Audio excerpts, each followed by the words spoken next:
il faut croire en Allah et tu seras sauvé. C'est pour cela que le tawhid a cette importance-là dans l'islam.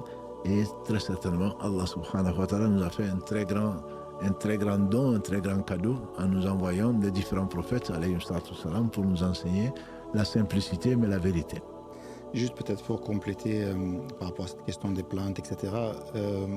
Qu'en est-il en fait des plantes médicinales ou des huiles, etc. qui sont utilisées d'ailleurs aujourd'hui beaucoup en commerce aussi? Non, barakallah, quand on parle de plantes pour protéger, il s'agit de regarder la plante et de l'arroser tous les matins.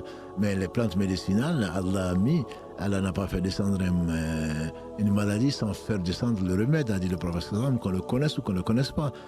La pratique humaine, l'expérience humaine a prouvé que ces plantes-là pouvaient traiter plutôt, c'est Allah qui guérit, pouvaient traiter telle ou telle maladie. Donc les utiliser pour cela, quand il y a des preuves, il n'y a pas de problème.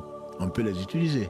Voilà, il y a la médecine prophétique, il y a bien d'autres, il y a des médecines que l'on hérite d'ancêtres. Pas par contre, il faut y aller le matin, à machin, il faut sacrifier une chèvre avant pour aller ceci, sinon il va t'arriver cela. Non, ça c'est du politisme.